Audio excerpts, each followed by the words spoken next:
So the Ontario government has brought in finally its long-awaited legislation, which is going to bring in a bunch of changes to the way real estate is transacted in Ontario. And one of those changes is really interesting, and I'm sure you're going to be hearing about it more and more in the press over the next few months. So you've heard, I'm sure, a lot about blind bidding offers and how in Ontario, when you offer on a property as a buyer or a buyer agent, you really aren't allowed to get very much information, if any information at all, on any competing offers, which means that you're essentially offering blind on a property. So as per this new legislation, sellers or homeowners now will have the ability to opt in, so this is voluntary, but to opt in to having a lot more information disclosed about competing offers. And so this is really important because affordability, especially in Toronto, has always been in the news and it's been a political issue. And so the question is will having transparent bidding in Toronto specifically have any real effect on affordability or real estate prices in Toronto, like a lot of people believe it might?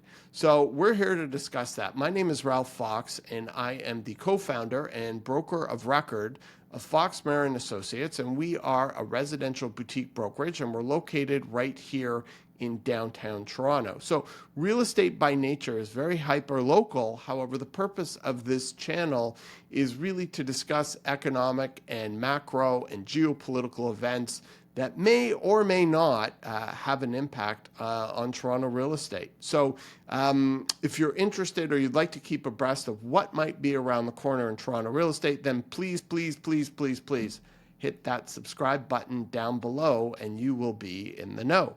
So going back to our topic today, the current federal government, led by my good buddy Justin Trudeau, basically ran on a whole bunch of platforms, and one of them was to bring affordability back to housing in Canada, but more specifically the city centers, Toronto and Vancouver.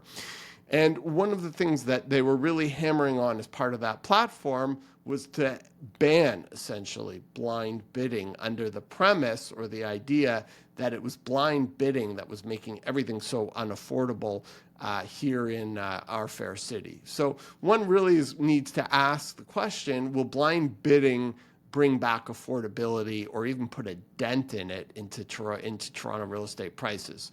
So this is really interesting. So there's a think tank called the Smart Prosperity Institute, and not too long ago, they put together a really in-depth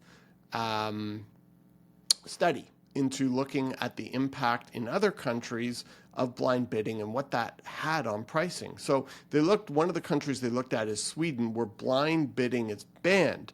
Very interesting, because if you look at the comparative price growth of prices in real estate prices in Sweden to Canada over the last 20 years, they're pretty similar. If you look at New Zealand, where open offers are very, very common, you have the fastest growing home prices in the world over the last 20 years. So it certainly hasn't helped there. So if you look at countries like Sweden, New Zealand, Australia, and you look at their bid transparency systems, prices generally in those countries tend to lead to higher prices, not lower prices. And so, the idea or the theoretical explanation that this study gives is that blind bidding actually creates a signal that a property is particularly valuable in a way that less transparent bids just simply don't. So there's a really good argument here based on the experience of other countries that open bidding might actually make Toronto real estate prices more expensive, not less. So it's really going to be interesting to see if sellers are even going to opt in and what the experience is to that as things develop with this new opportunity or way that sellers can promote or market their properties. So, I think in summation here, transparency in real estate is really important, and we are big advocates of that. And the more information that's open to the public, truly the better. But we have to understand the result that we're looking to create here. And it's not completely clear that this is really going to have any impact on affordability, which, remember, is the underlying fundamental reason, or at least the reason being given as to why we want to bring in this type of legislation.